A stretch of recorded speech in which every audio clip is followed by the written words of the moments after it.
Okay, thanks, Daniel. I'm going to talk very briefly in terms of an introduction, but essentially, as Daniel's indicated, this is a follow-up to um, a, a webinar entitled "Addressing Care as a Societal Issue" that we led in January, where essentially we argued the case, if you like, that essentially the neoliberal marketization of care was incredibly damaging, and that essentially there needed to be a new world narrative for the way in which care is taken forward. As Lives Through Friends, and indeed, Lives Through Friends for me is an end of life process rather than my main career. Yeah, so for before as well, the approach we've adopted has always been anchored in the theory and practice of asset-based community development. We've always been in no doubt that active and participative citizenship with the giving and receiving of care with those with whom we're in relationship is intrinsic to our human condition.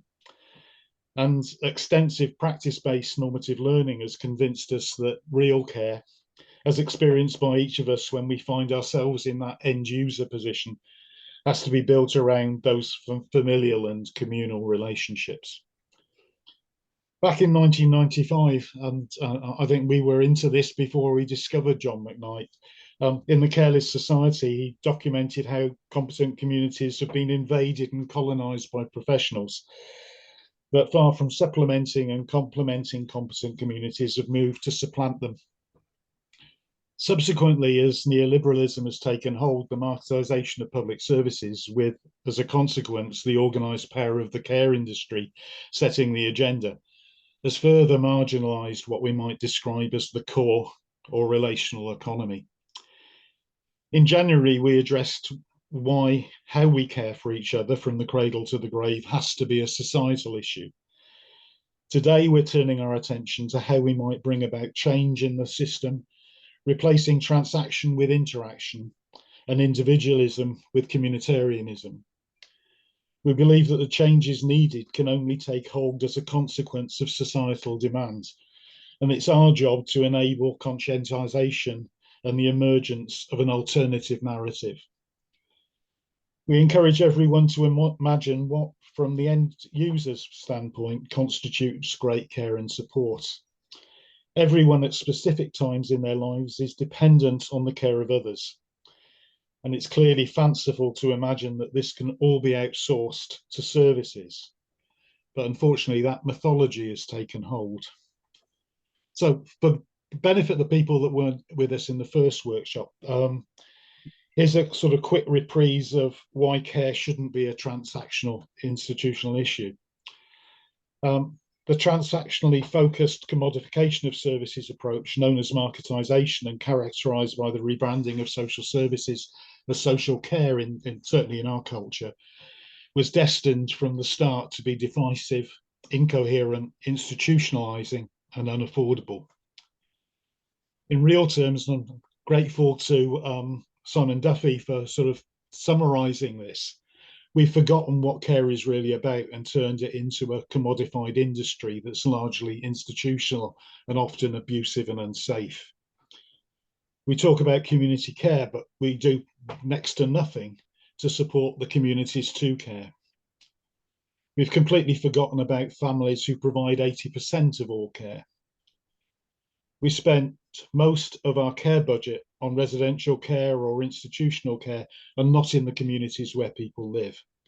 And we've ignored the simple fact that from the cradle to the grave, caring for each other is central to the human condition, and that society needs to be ordered to enable us to fulfill our essential being. So in the next few minutes, in the next 80 minutes or so, we're going to be hearing from 4 people who've certainly influenced me over my life and over my practice in very different ways. And hopefully that will come clear in due course. There are other people I'd love to have been here, but we couldn't fit everybody in this morning. 2, Kevin and Chris, are going to be talking from a practice perspective I think Simon's going to be talking from a strategic perspective to a significant extent, and Andy Gilbert, who comes from a totally different world to ours. You know, probably doesn't even to this day realize the impacts that creative thinking and basically go mad thinking, go make a difference thinking has had on the practice that we not only do ourselves but encourage others to pursue. So there are 4 sort of really important contributions. I've asked people to stay as brief as possible, so there's plenty of time for us to have conversations and ask questions at the end. So firstly, I'm going to introduce Kevin Barnes, who's a collaborator with us. We've been working with Walk, his organisation in Dublin and Ireland for a best part of 2 years now. And essentially where Kevin is coming from is building communities in which people with disabilities in particular can thrive. So over to you, Kevin. Good morning, everybody. As Bob said, my name's Kevin Barnes. I'm head of practice development in Walk. I'm going to talk this morning on an initiative that we'd undertaken with the support of Bob and Lives Through Friends. But before that, I'm just going to say a little bit about Walk. So Walk's established in 1967. We're a not-for-profit voluntary organisation which is funded by the state through the Health Service Executive or the HSE. So we support people with intellectual disabilities and or autism, primarily through day services. We have we have over 200 people attending our day supports in 13 different locations, and also supported living. Some of those are individual living arrangements, others are group arrangements. Primarily in Dublin and Kildare. We also have some employment initiatives and a peer programme which has helped young people transition into adulthood in County Louth.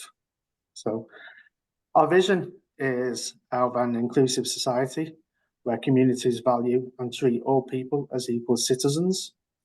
As an organisation, we have a strong emphasis and reputation for values-led, person-centred practice and innovation. So, but our starting point on this journey was recognising that there were parts of this practice and parts of the support that we were really good at.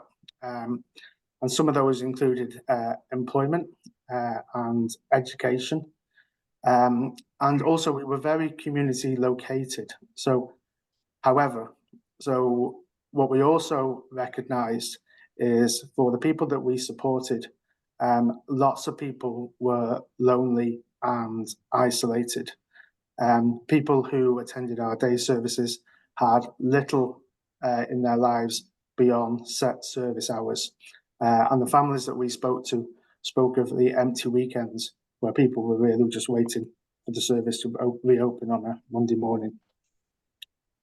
So through our local HSE office, or CHO7, we were granted a small amount of funding to work with Lives Through Friends on an initial 12-month project. And when we started this, our intention was around kind of building connections and relationships with people.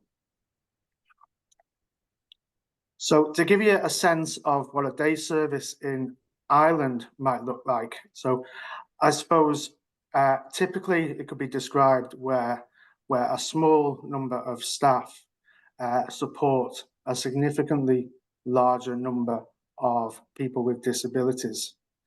And typically these people will be congregated together. And the essential sort of drive is to keep people engaged and occupied for what seems to be 30 hours per week, typically on a 9 till 4 p.m. basis, Monday to Friday.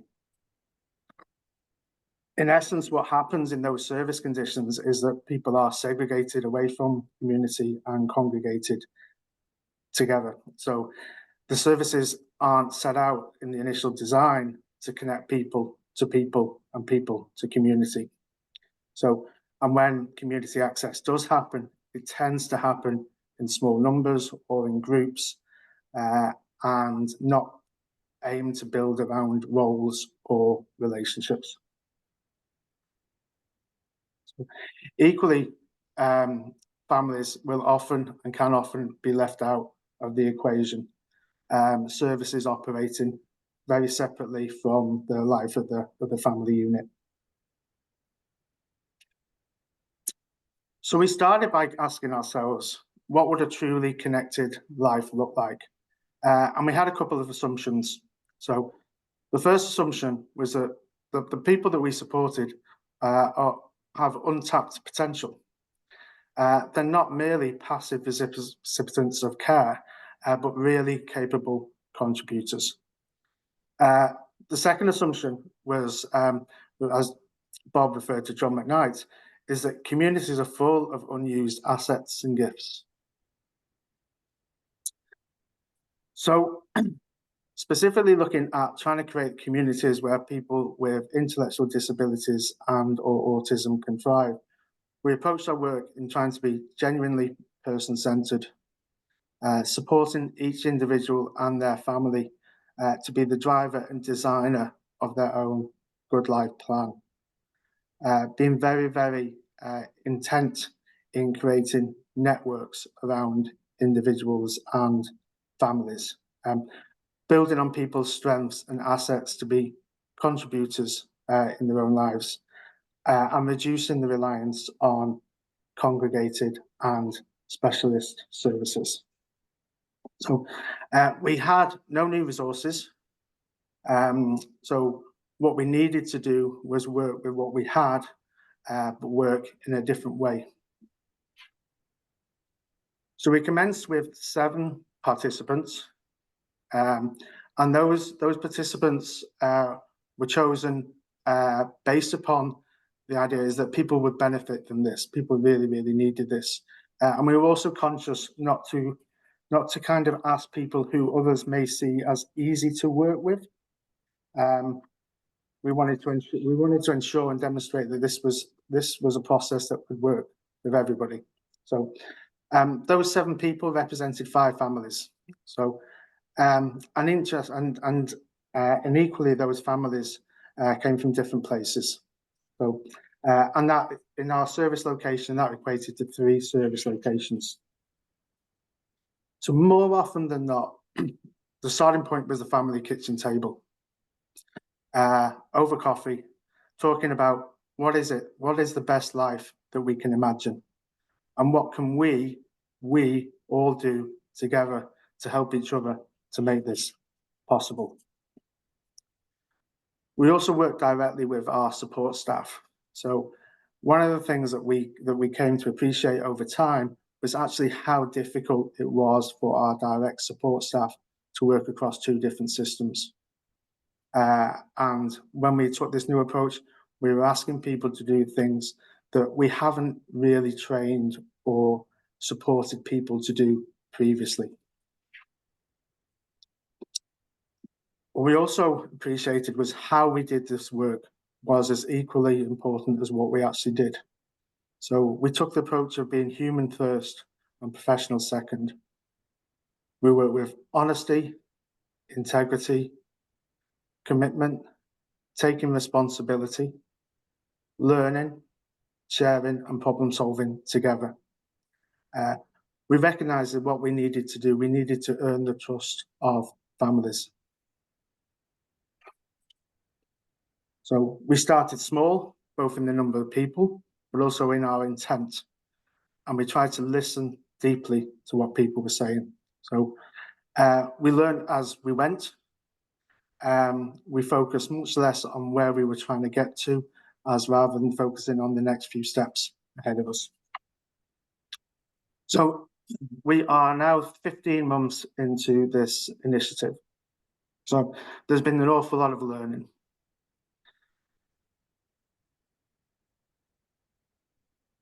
So there's been an awful lot of learning in this process around individuals, families, community, around our own organisation, and around the sector that we work in. So there's too much for me to be able to cover this morning. So what I'm going to focus on is our learning around families and around communities. But what I will say is that every individual and every family that we have been started working with want to continue working with us in this way. We've seen significant personal growth and increased agency for every individual. There's a much greater sense of belief in the positive futures for individuals and for families. And what we have seen is we've seen more networks, more connections, more relationships, more community presence and participation. So what we learn is families want to work this way. They want to stay involved in their loved one's life. They want to collaborate. And not only do they want to collaborate, they're really, really good at it. And when we're working in collaboration, we bring so many more resources to the table, so many more opportunities than when we're working in silos. Families need as much support as the individuals that we work with when we're embarking on this journey. So essentially, we're asking families to plan for their loved one's future without them. Fundamentally, this is relational work. Building trust and relationships take time and must proceed at a pace that feels safe and respectful for each individual and for each family. And communities, what we learn is that communities are welcoming, hospitable places. And the people that we support have an incredibly valued contribution to make. But you need to be in the right place and you need at the right time to make it. Simply being present and participating is not enough. Many individuals need intentional, structured support to build deep, lasting relationships, particularly if they've had limited life experience or social skills. So when you're in community with everyday, ordinary folk, at typical times, things just happen and opportunities arise that you couldn't plan for and certainly wouldn't happen in segregated environments. So, for example, real experiences, the stranger on the bus, make sure you get off at the right stop and make sure that you get to where you're going, or the budding stand-up comedian is given a helping hand through fellow comedians and venue promoters. This is stuff that human service workers cannot do. Our day service models do not create inclusion or benefit the community. So against the stated aims of Ireland's national policy, new directions, and the United Convention rights of people with disabilities, they continue to limit communities and people with disabilities by reducing their contribution. So in summary and in conclusion, I'd say people belong to their families and their communities, not services. They're not service users, they're citizens. We know we don't have all the answers, but we are committed to working with people in a real collaborative and partnership way and trying to figure stuff out as we go. Our work needs to be intentional. It needs to be intentional about building relationships through contribution. So for us in Walk, our next steps is we are formalizing this approach. So no longer to be an initiative, to be part of how we work, something that we call networks. So this is not about having fixed service hours, not about having fixed service days. Our intention is to use the same resources to the betterment of the individual. We're not looking to make things cheaper. We're just looking to make things better.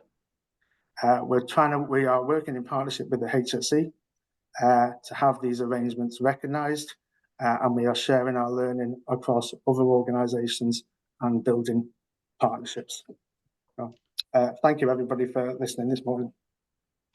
Thanks ever so much, Kevin. That was brilliant. What I'm going to move on to now is taking that into, if you like,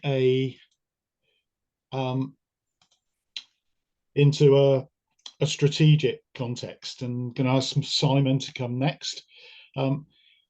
Simon and I have known each other for quite a long time. We both have roots in closing long stay institutions, but Simon's been out of that business for quite a long time and doing a lot of much more stimulating work sometimes. Recently, through contacts I have politically, we've been invited to help a parliamentarian in England introduce a more of a neighbourhood approach, or promote the introduction of a more neighbourhood approach in her constituency or near to it.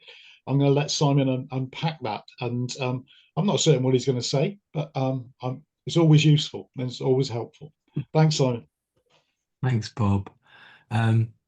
Yes, so I'll just say as a way of introduction, so a lot of my work has been around kind of individual empowerment and the idea that everyone's a citizen.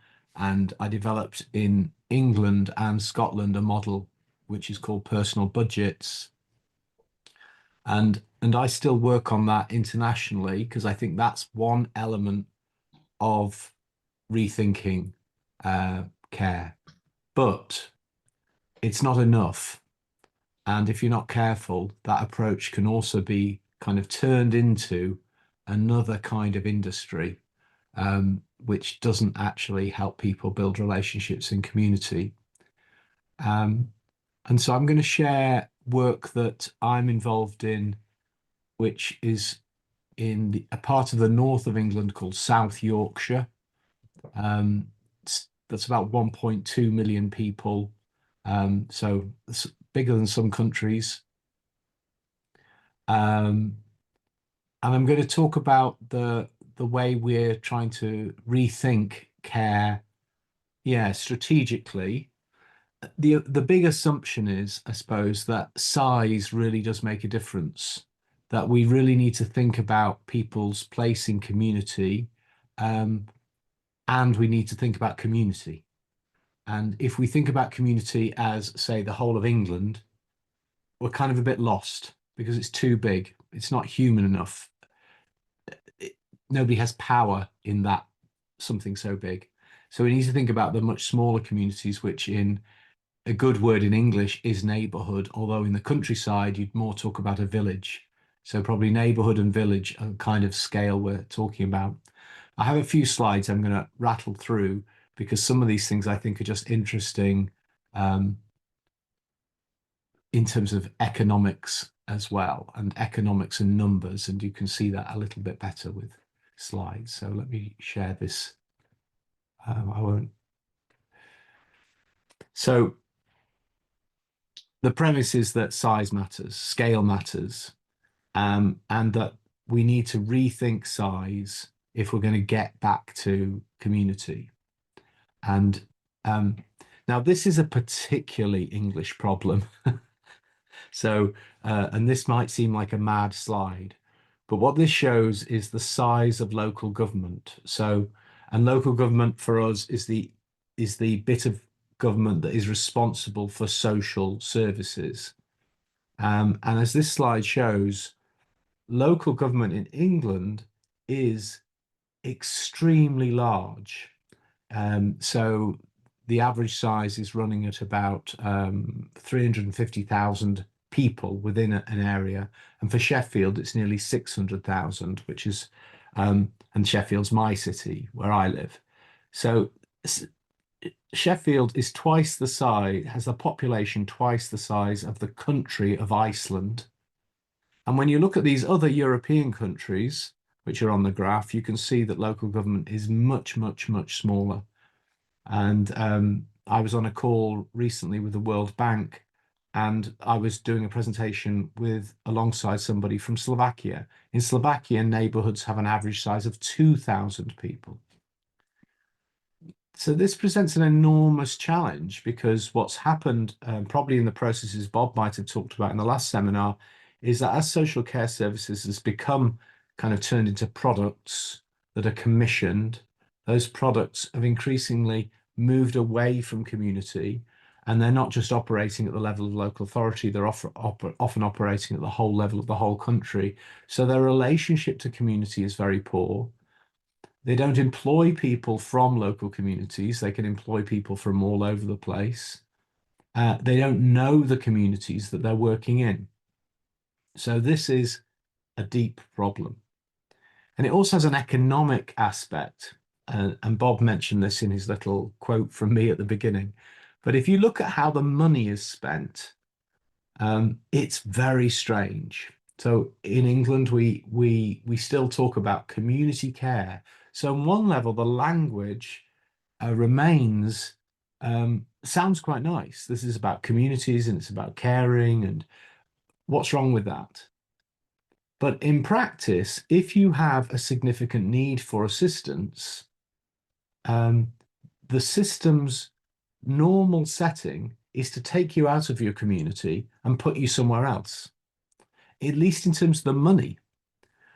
So you can see here on this slide a number of different things, but down on the right hand side, what I'm showing is that the social care service is made up of what's called residential care. Well over half the money is spent on residential care. So for an average neighbourhood, where the spending would be about £3.6 million per neighbourhood, over 2 million is spent somewhere else outside that neighbourhood.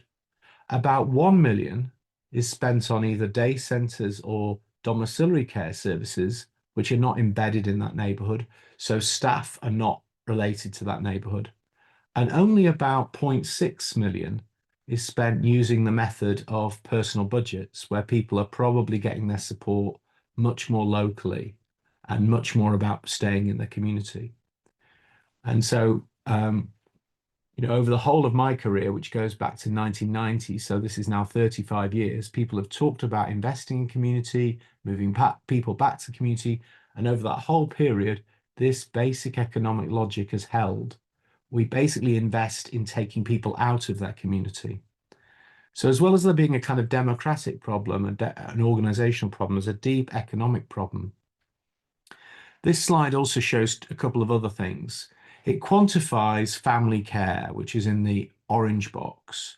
And you can see that's a very large figure indeed, if you apply a financial cost to it. And I've applied actually what's called the treasury rate. It's quite a low rate, really. You could arguably apply a higher rate, but it means that in practice, because most care is provided by family, but it's not valued, it's like a missing asset, but it's there in the community, but it's not being respected and not valued.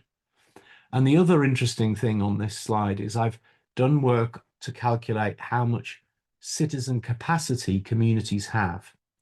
And again, I won't go into the methodology here, but it's roughly speaking saying, and it goes back to Kevin's point, if you look at people's ability to contribute in terms of time and their gifts, then there's a huge economic capacity. It's uncosted, but it's the things that include somebody going and helping somebody else. If the system does that, then it will pay £15, £20 an hour for that help. If somebody does that naturally, then no money is changing hands. But what's tending to happen is that there's no value placed on these things that have no economic value, even though they have profound social value. So this whole argument in the strategic work that I'm doing in South Yorkshire is important, because many of the neighbourhoods that exist in the communities where I live are very, very poor. They're very poor. They're actually, we're seeing huge inequalities inside our country. And so one of my arguments is, if we reorganize care, not only will we benefit people, but we will benefit the local economy, because we'll start to get money rolling through that economy in a different way. The third slide here is from one particular group, which is called People Focus Group Doncaster, where I did some work to evaluate effectively the kind of real citizen capacity. So this is a place where the citizen capacity on the previous slide is capacity that's potential and measuring what is possible. But here in a city of Doncaster, which is in South Yorkshire, there's a real example of a community where people, by helping each other, have generated, and here we calculated in 2019, and it's increased since then, £3.2 million worth of value. Again, that's not economic exchange, but it's looking at what would it cost the system to do what people are doing for nearly nothing.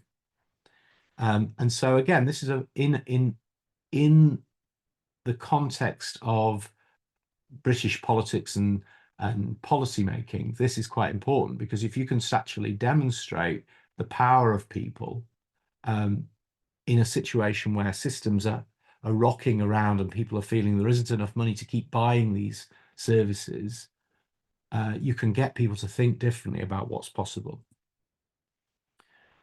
This slide is a picture of Sheffield, and Sheffield is a big city, say a population of just under 600,000, and these are different statistics.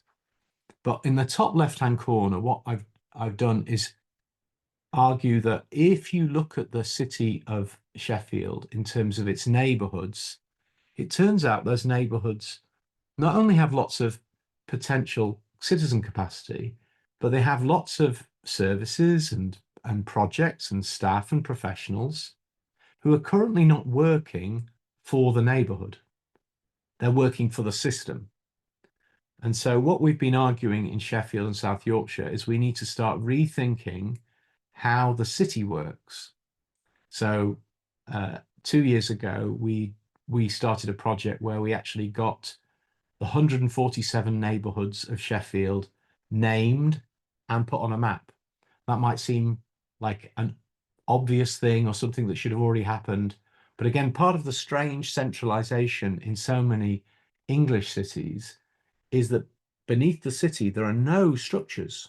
This is a particularly English problem, I would say, but it reflects some of the things that Bob will have described previously about how power is extracted from communities.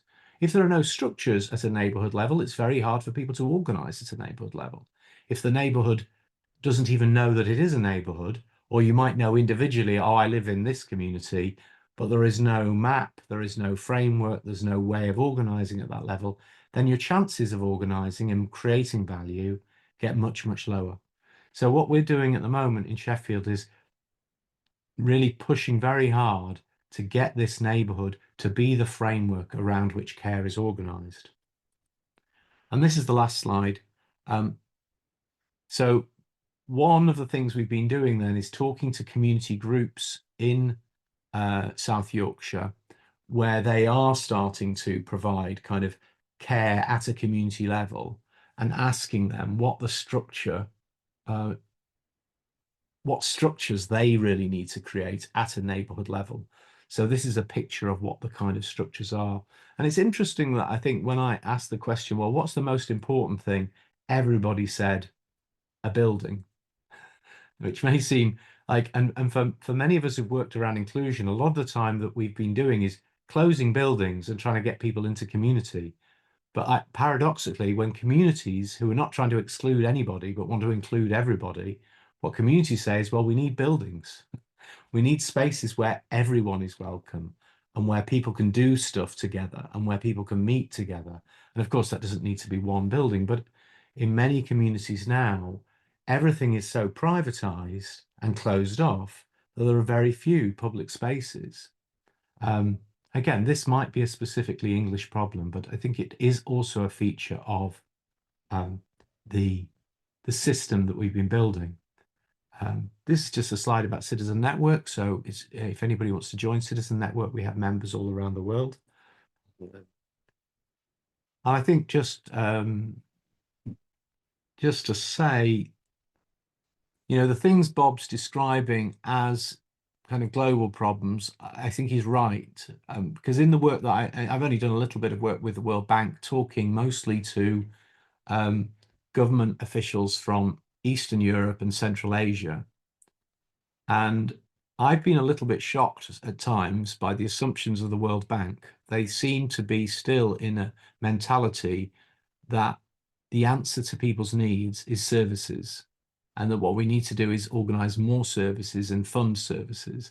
There has been very little thinking in these big international institutions about the power of community, the values that underpin functioning communities and the fact that we're all citizens. Thank you. Thanks, Simon. That was lovely. That was really helpful. I don't know how quite to segue this, but I'm going to.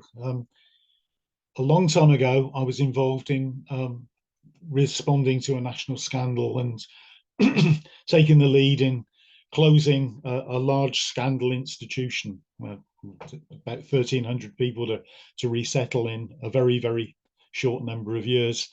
And we in particular were having to work to find ways of supporting people who'd been severely brutalized in this institution, and that consequently were pretty hard to live with at that point in their lives. We were having to work very hard to find ways of supporting those people not to continue to live in institutionalized settings. And we did that by doing the work ourselves. We didn't outsource it. We actually, the people that were leading the process did the work, and we learned. And then we tried to transfer what we'd learned through training to a load of other people. You find out subsequently when you study systems that actually systems are more important than training, but that's, Bill Deming told us that a long time ago, but not many of us know it. But at the end of the process, what we discovered was that we were handing on things that we thought we'd set up really well to other organizations. And then we were being called back in repeatedly to deal with crises when things that we thought we'd sorted out reoccurred. And at that point, we started to realize that the people that we were going back into actually knew what to do, but they weren't doing it. And by chance, a book from Andy Gilbert arrived on my desk. So I went and had a chat with Andy, and what emerged was the sort of suggestion that actually maybe people weren't actually doing what they knew what to do because they weren't taking personal responsibility for things. And from that, we worked a lot with Go Make a Difference and Andy's team, and started to cascade his learning and his team's learning through our own organization, and then organizations that we help set up and work with. So Andy, do you want to take over at this point? As I say, for me, the crucial issue we discovered was that it's really important as part of being a professional in this world, to be able to take responsibility, to be able to take initiatives, to be able to solve problems, to be able to think. And what Andy brought to us was a medium through which we could help people think more effectively. Thanks, Andy. Okay, thanks, Bob. So one thing I should say is I run a consultancy, and it's called Go Mad Thinking. Actually, it's Go M.A.D. Thinking. So that stands for Go Make a Difference. And what I'm most passionate about is helping people, whatever age, they could be 8 or they could be 80, to go make a difference and improve their world through better thinking. And better thinking basically means asking better questions to yourself or others in your community. And I was just taken with what Simon said about his 147 neighbourhoods in Sheffield. And I'm going to propose something here just based on that. What if every community had a community coach that could actually help people to think within their community? So I'm going to share something with you. I've got several slides. This is going to be interactive. So please get a pen ready, okay? And sharpen that pen or pencil. Get some paper or an iPad or something, because the more you interact with this, the more benefit you're going to get. And I'm going to share with you basically the content of this book in 15 minutes through some interactive activities. So let's get going now. Firstly, on your piece of paper, please could you just replicate this diagram, okay? There's a big box and 6 little boxes underneath it, and I'm going to invite you to work with, it says there, a work-related example. If you're working in the community, treat it as that, okay? That could be something that you want to make a difference about, you want to achieve, accomplish, improve, change. And then as a separate contrast, I'm going to invite you to think of something in your own personal life that is not work related or not community related at all, but is something for you. It could be anything from decorating a room in your house or wherever you live, okay? It could be to do with health, it could be to do with fitness, it could be financial, anything as long as it's not work related. And in the next 15 minutes, we're going to work with both of these examples, and I'm going to take you through a framework that's very simple and very practical, as Bob mentioned, so that you can really reflect on these and think about the differences that you want to make, okay? They can be big differences, medium or small differences, that's fine, okay? Now, when you've done that, let me just go to chat and get the chat up on my screen, because this is going to be interactive. If you could just put yes into the chat when you've drawn that, I know that we're ready to move on, okay? And when I see the first few yeses going into the chat, thank you, Hayley, you were first. Right, is anybody else, or is it just Hayley ready to go? Rory, great, fab, let's go. Okay, here's the next thing then. We are now going to fill in the blanks. So this is your next piece of paper. Please draw these circular blobs, and these represent 7 key principles. 7 key principles that way back in 1998 and 1999, my research team and I went out to answer a question. And the question was about, what do people naturally do when they achieve success? Okay, in other words, when they go from point A to point B and achieve a successful outcome, what do people naturally do? You will have done this many hundreds, thousands of times in your life. And all I'm going to do is make it conscious to you what you naturally do, so that you can learn more about these principles and teach them to others. And that's mainly the work that I do. So this is a system, or it's a framework. It's often referred to as the Go Mad results framework, because it's enabling you to think, take action and measure the results. So the quality of our thinking precedes our actions, and our actions precede the results we want. So I'm just going to take you around 7 key principles. This, by the way, for the academics amongst us, was completed after my master's degree and would have been the PhD I would have done, but I set a business up at the same time. So I wrote this in a book, one of which landed on Bob's desk, called The Art of Making a Difference.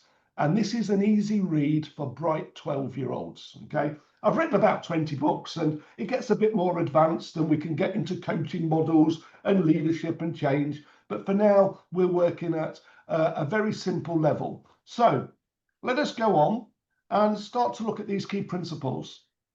The first is having a reason why.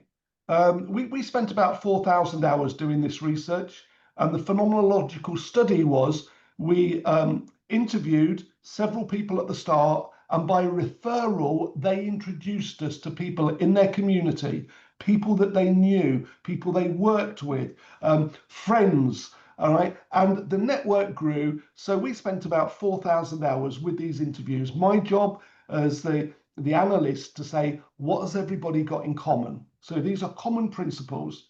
So if you want to make a difference, you need a motivation, don't you? A reason why.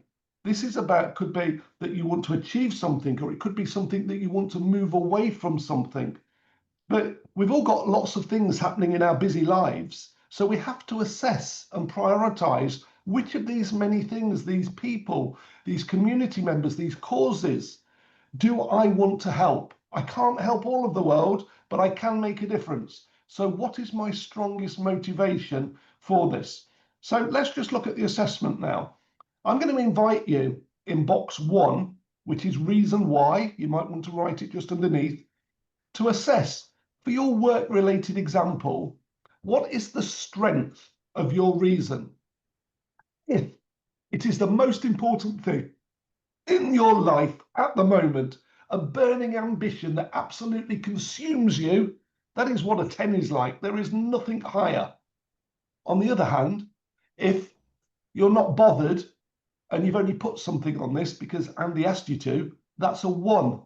Okay, so be really honest with yourself.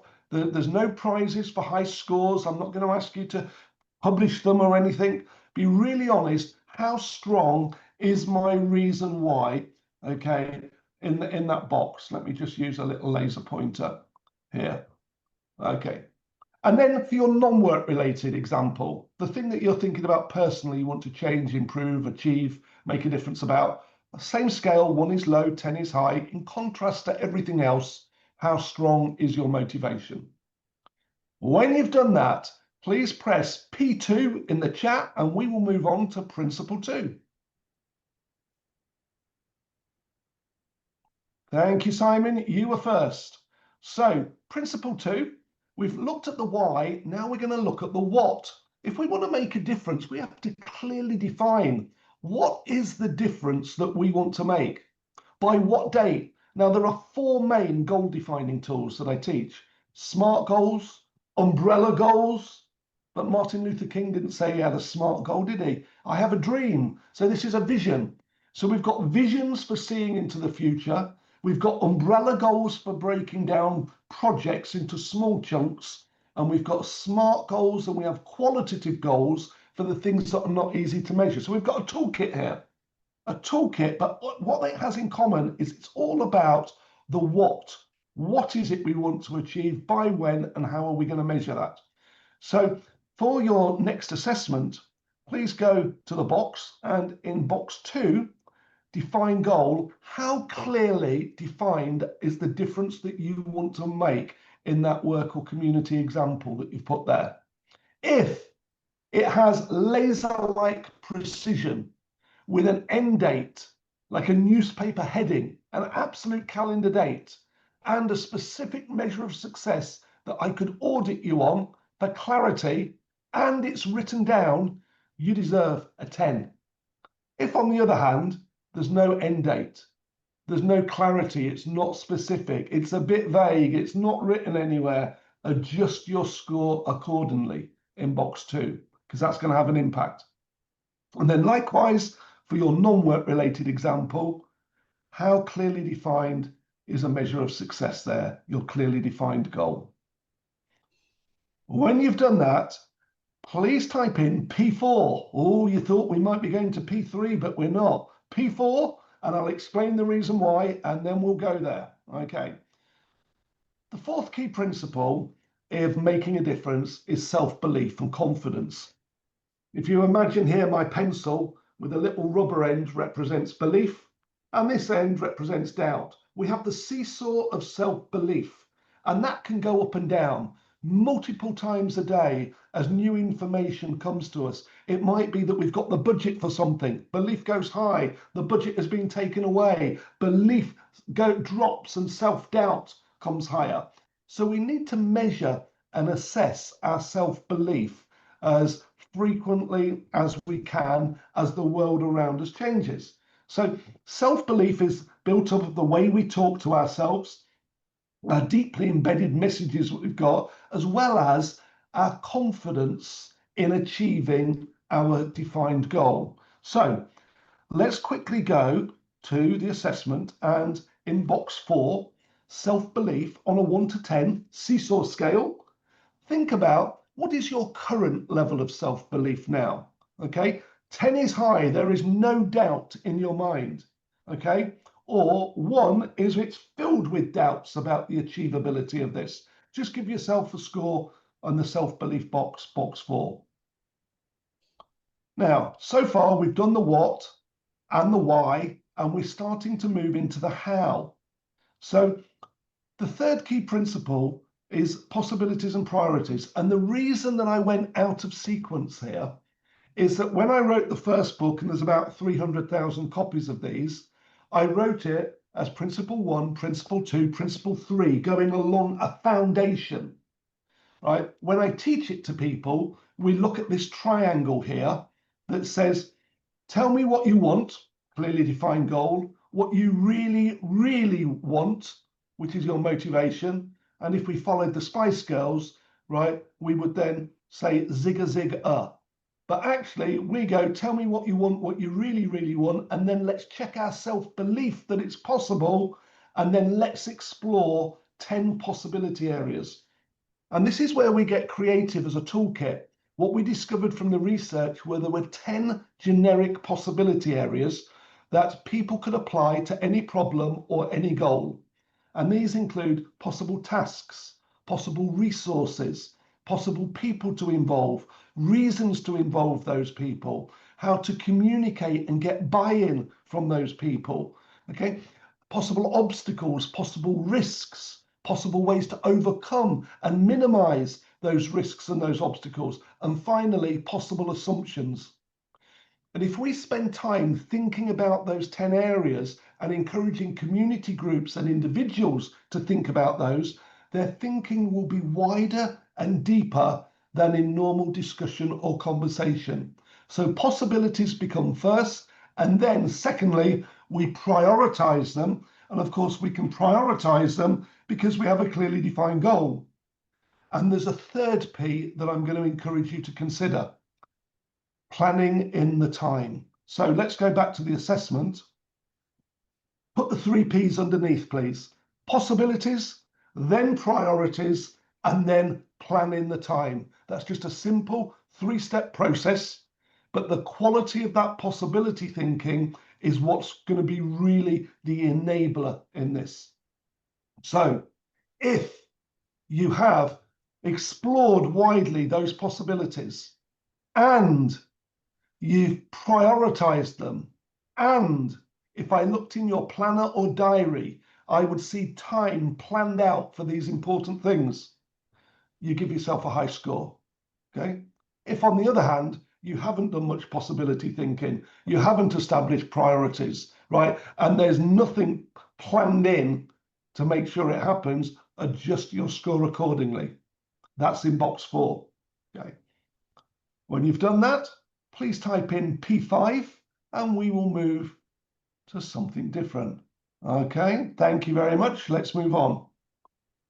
P5 is about involving others. You do not have to do everything yourself. You might have the drive, the motivation, you might have a goal, but actually the real secret is, and 4 of those possibility areas are about involving others, reasons to involve others, people to involve. By the way, most people think very locally to themselves, friends, family, colleagues. They're the top 3 if you ask people, not necessarily in that order, but it's always those 3 when people think about involving. Whereas we've heard Simon talk about involving the World Bank, going globally. What we should really be thinking about here is who in the whole wide world could possibly add value to helping achieve this goal. And that will stretch you. They don't even have to be alive. They could have left a legacy, a body of knowledge, reading a book, watching YouTube. Actually, artificial intelligence, right, is about involving others, particularly if it's generative AI, or you've built GPTs. At the weekend, I spent 2 hours building a GPT for my team called Ask Andy. So they could start to think more like me in specific situations and write like me in certain situations. That's involving others. Okay, so this is a very large and lateral concept, but it's becoming even more important in the world. So let's just do the assessment. Let's go back. This link line here, by the way, is what's called the buy-in line. You might be involving others, but have they bought into helping you? So back to the examples, box 5. If you are currently involving as many people, right, local, globally, that could add value to your goal, and you've gained their support and commitment, give yourself a high score in box 5. Okay, remember 1 is low, 10 is high. Do that for your work-related example, and then do that for your non-work-related example. When we're ready, we'll move on to principle 6. Just type in P6 and I'll take you there. Thank you, Rory. Great. Let's go and look at, Bob's touched on this already. At the heart of this model, which is about making a difference, is a principle called personal responsibility. The opposite of taking personal responsibility is complaining, moaning about how others could be doing things. This is a model of personal responsibility that says, what difference do I want to make, and am I prepared to be accountable for?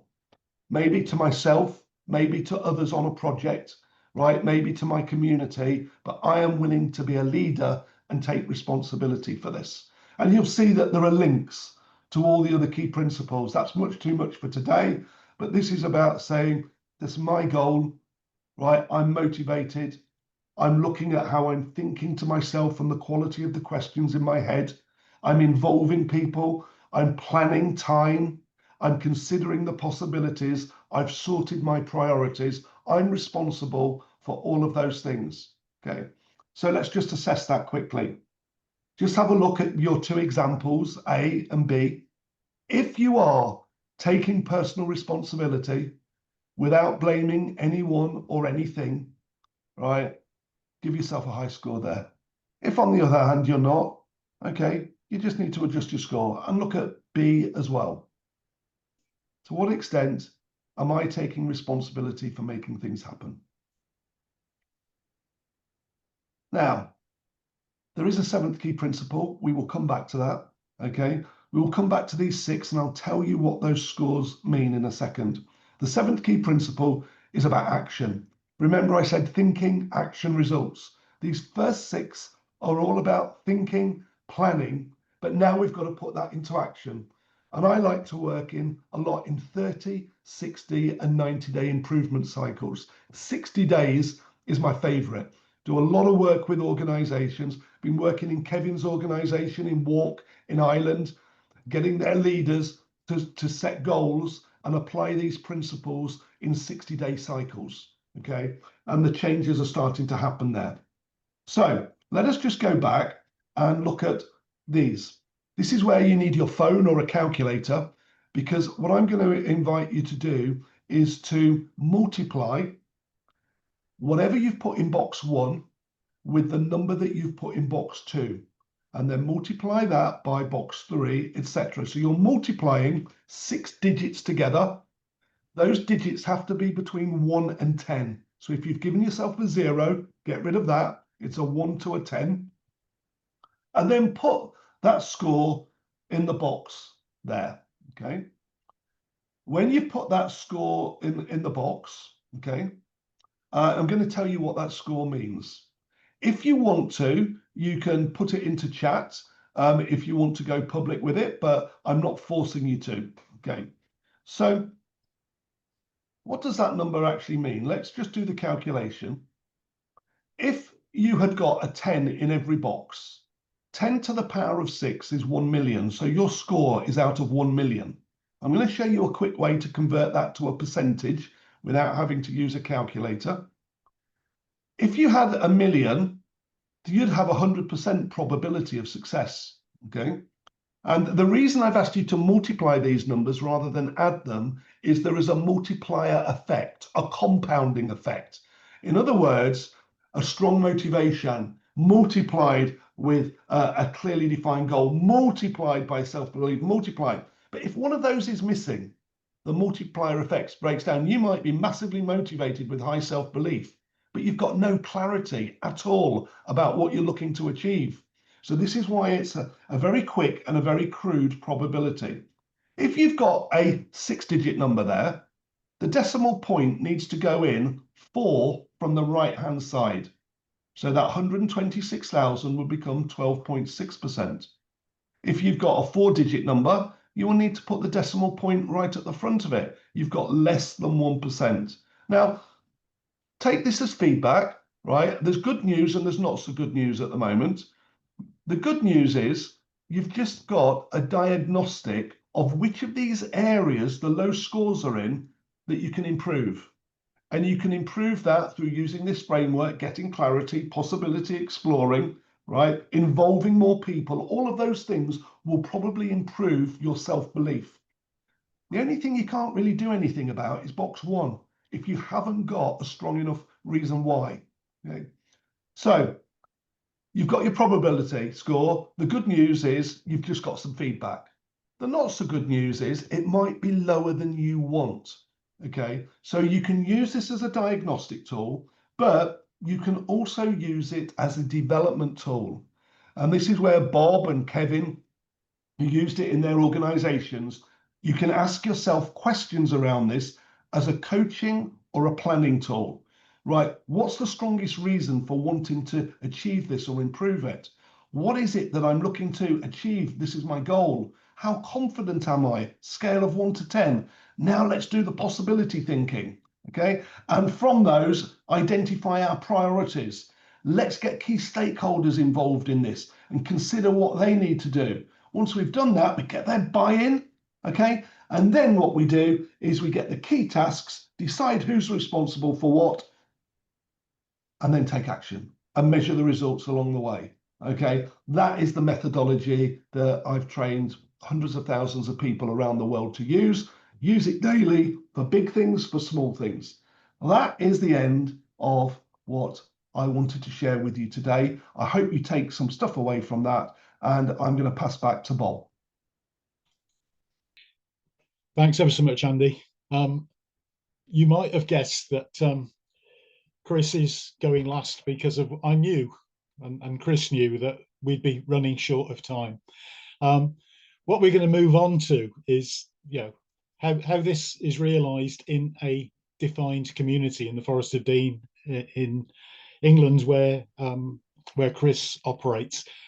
I've asked Chris if he'll manage the time and also then take us into the Q&A at the end of this process. Just to say that if you've not been with Lives Through Friends on any event before, what you've experienced today is what we do over 2 or 3 days every summer in our summer institute, face to face, in a lot of detail, bringing together a whole gang of different inputs, which help us actually look at the world in a more creative way. And we'll be doing it again in September and via IACD, and a load of other people will be letting you know about that. But anyway, Chris, over to you, mate. Cheers, Bob. Yeah, so I've spoken to a number of you before back in January, but for those of you who weren't there, I'm Chris, CEO of a community development organisation called Forest Voluntary Action Forum, and also director of Lives Through Friends. So apologies if I talk quite fast, mindful of time. From a voluntary and community sector perspective, the Forest of Dean in Gloucestershire is leading the way in doing things differently, with a sort of a particular relevance to rural communities, who, in what our observations in the last 15 years, have seen a particularly steep climb with regards to investment. And as much, well, Simon spoke about this far better than I, but as most resources in the UK are allocated according to areas with greater density of population, and certainly a definition of need, which is not defined by local people, it's often defined by deficit-based data.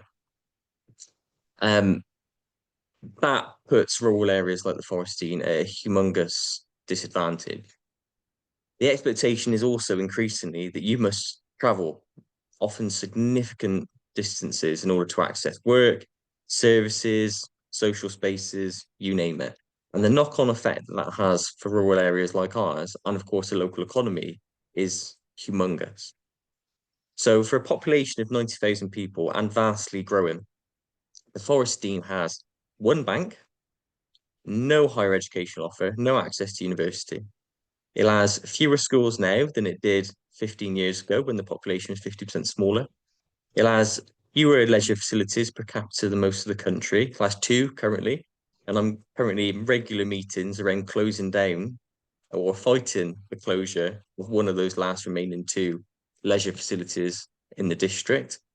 It also has 80% less police capacity than its urban areas, and a severe lack of public transport infrastructure. We've also seen a mass digitization of services and a disinvestment in things and places, particularly those buildings that Simon mentioned, that brings people together. And, it certainly feels to us, pardon the pun, but we've taken the human out of human services. So the last time Bob and I spoke, we talked a lot about our why we do what we do. So I'm not going to elaborate on that any further. The focus on today is how. So here is how we, as an organisation, we've gone against the grain to make the Forest of Dean so well known in the world of community development. And a nice segue from Andy and Andy's P's, I'm going to give you 4 more P's of people, place, purpose, and prosperity. So first off at FAF, we start by understanding what matters to people. It's a starting point for everything, not systems, not commissioners, not politicians, people. So we employ a variety of community builders from different backgrounds, very similar to what Andy was talking about with regards to community coaches, who intentionally go out, build relationships, build trust with key demographics and geographical areas across the district. And whether it's young people, older people, those who live in Colford, those who live in Newent, these relationships generate ideas, they generate aspiration, they generate innovation. And our community builders enable them, support them to take that to the next level. And funnily enough, we've used Go Mad thinking with a number of our community organisations to push through their ideas. So whether it's our, the Young Mums Peer Support Network that we facilitate, which helps 80% of young mums in the district, whether it's our access to nature mobility project, which has enabled thousands of people with disabilities to access our local landscape, or whether it's the various youth clubs that we've helped to create. All of our projects are successful because they've been initiated, owned, and are utilised by local people. So often we see community projects that don't turn into anything or simply fail because they were anecdotal or because they've been driven by national data rather than local people. The amount of money that is wasted on projects and services that nobody wants is absolutely staggering. It is criminal. It'll make you cry. I've seen so many of them fail because nobody wants them. It's just an idea from somebody in government. My experience is that when things start on the basis of what matters to people, they're almost always success. So my advice is always start with people and what matters to them. Sometimes people panic when I say that. And I've been in so many of these sessions when they say, what if what matters to them is drugs, or it's stealing, or it's or it's one of these ridiculous things, sort of deficit-based assumptions that people make about other people.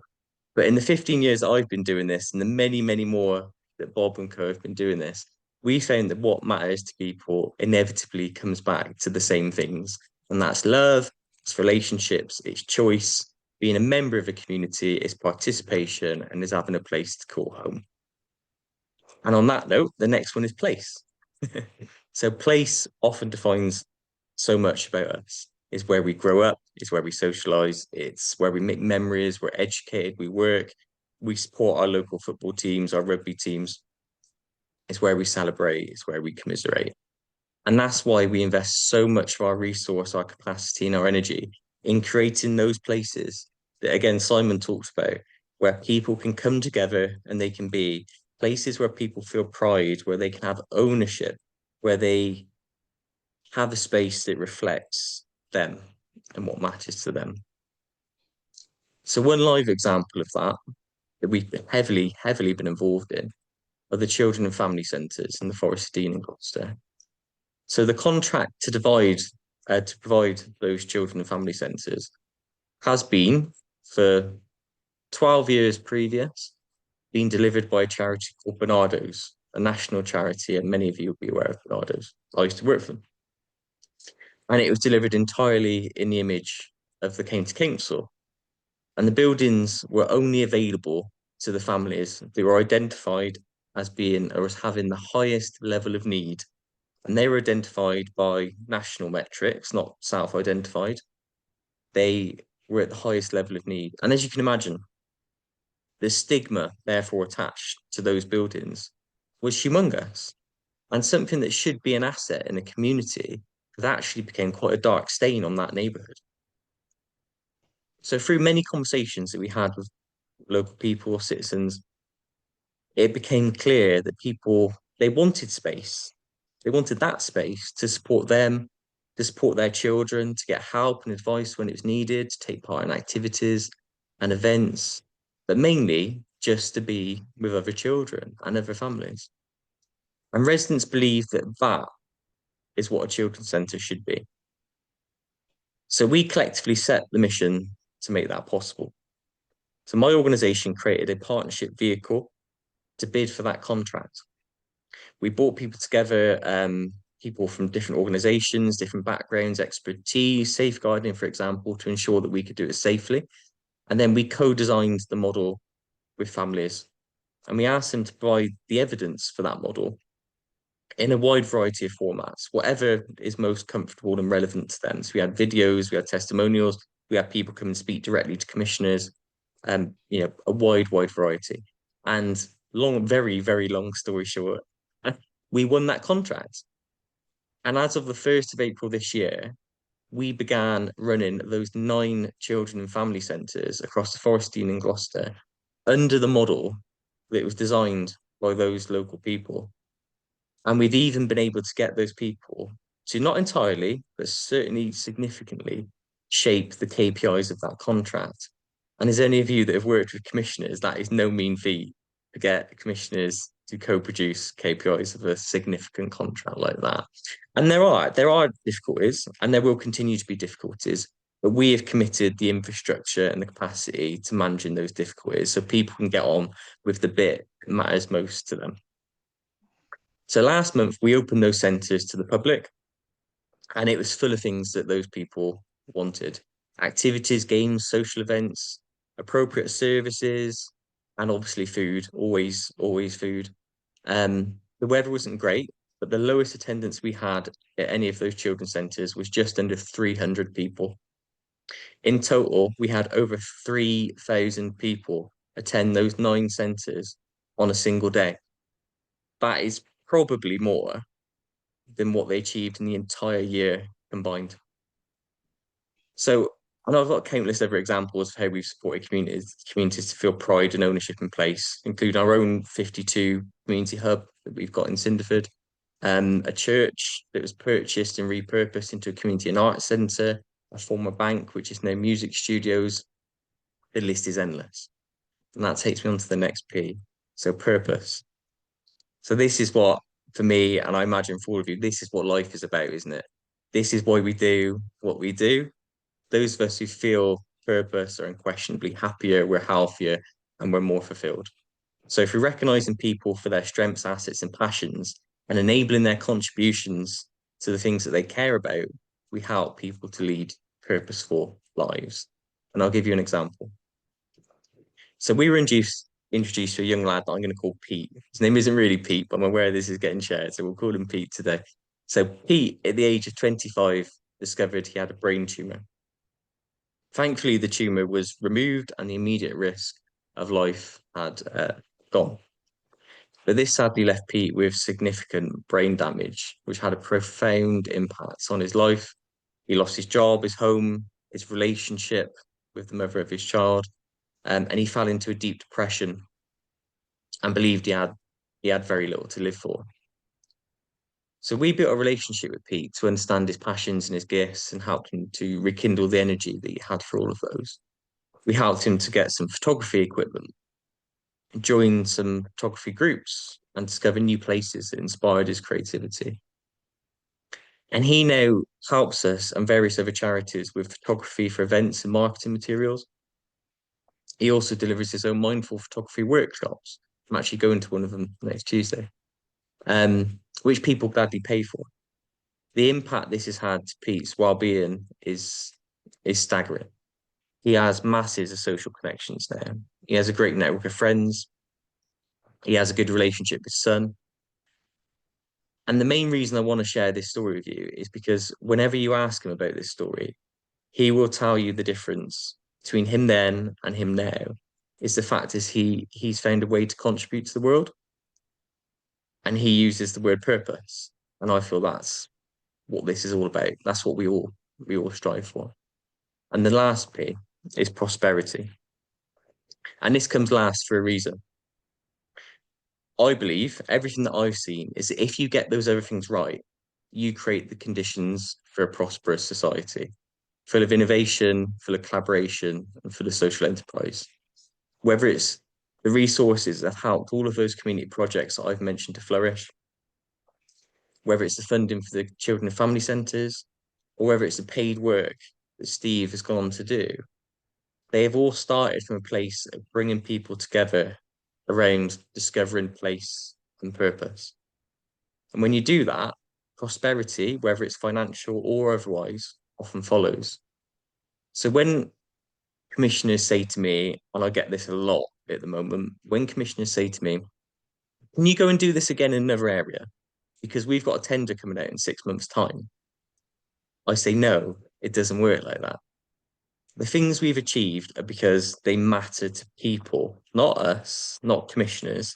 The reason that worked is because people told us this is what they've got energy for. This is what they want to see happen. This was their vision. And we helped them on that journey. And in my experience, bad funding with deficit-based ideals and KPIs too often lead to bad results. And I'm not ashamed to say I've learned the hard way. I've been part of rushed partnerships with multinational organizations with the intention of acquiring funding, with good intentions to come from that. But I've been involved in those and they have never, ever to this day worked well for me. Never. Because they haven't come from what communities want and need. So to summarize, the prosperity that we've cultivated in our communities is a result of a long-term process, which is rich in relationships and trust. In the last 5 years alone, we have enabled devolution of over £40 million to communities through grants, through contracts, and through buildings. And this, of course, only a drop in the ocean compared to the richness that people feel in their own lives as a result, or the influence that we've had through working with MPs and think tanks around sort of policy development. Because this really that is a drop in the ocean. Well, I feel like we've done something pretty special in the Forest of Dean. And I'm sure some of that will resonate with you too. And it's been a long-term process. But yeah, thank you for the opportunity to share. Sorry, Bob, I actually went on longer than I expected, but we've still got 6 minutes for Q&As.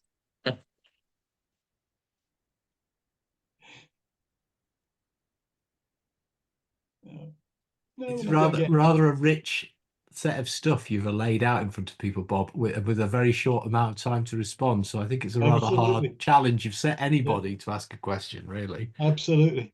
Absolutely. Right. Well, Quite an interesting set of presentations.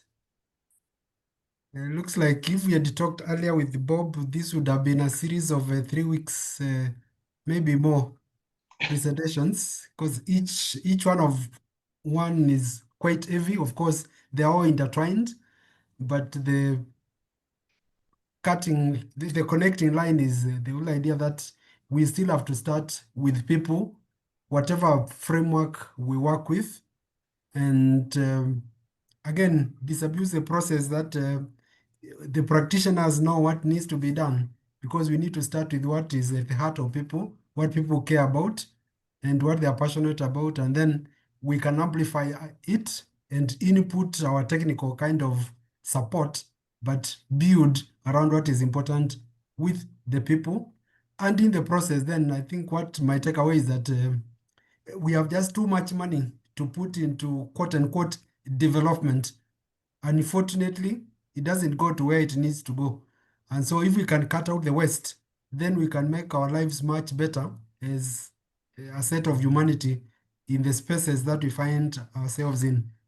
So the floor is still open. Chris is leading the Q&A session. If now we can be able now to unpack. Any questions, any final comments? Back to Bob. right. So I'd just like to thank everybody that came, and in particular to say thanks to my colleagues who've. I set them an impossible task, which was, can you actually get the key points over in 10 or 12 minutes? I did 14 to Andy because he needed them. But at the end of the day, I think everybody got very near it, and I think we've managed to demonstrate that the range of knowledge and inputs that we can bring together in order to make progress more effectively. And certainly from my personal experience, all of our practice has been learned from other people pretty much. It's either been learned from other people or it's been implicit to being human.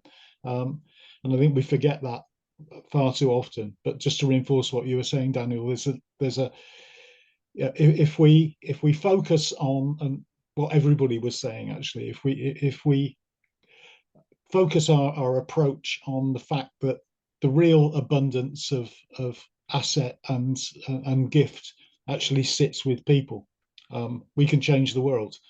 How the hell we change political systems and economic systems to actually reflect that is something we continue to battle at. But thank you to everybody. Okay, thank you very much. And I'll put some small note on the chat. We are so glad that all of us joined this session, or actually let me call them sessions. And the webinars are built around us coming out to shine a light on the gifts that we have, what we are passionate about. And therefore, we always invite ourselves, if you have a topic that you are so passionate about and you wish to share, just get in touch. We shade you and you will come and shine the light. And then we can make the world a much better place. And of course, push back on institutionalization of care, institutionalization of development, because at the end of the day, it should be located where the people are and in the spaces that they control. In the next episode, we are going to be going on youth entrepreneurship in Africa. Of course, there might be some implications to the rest of the world, because ultimately, the world is increasingly younger. When you take into account Africa and Asia, the youthful population that's going to be around going to the future is quite huge. And if we can then tap into the entrepreneurship, then possibly we can make a difference in the world. But of course, it's always a process of learning. So thank you so much.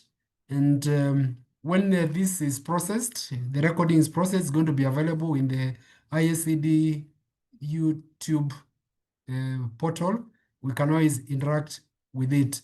And let's continue with the engagement. Thank you so much. The great team led by Bob, Chris, Auntie, Simon, Chris, and Kevin. You've made our day. We wish we would have had more time. It's only that Bob became quite creative and packaged all this in a 90-minute session. So thank you very much. And unless there is any other comment, I think we can give this team a round of applause as we exit.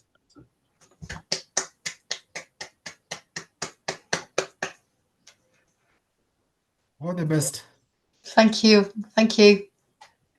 Thanks, Thank you all. everyone. Have a good day. Take care. Bye.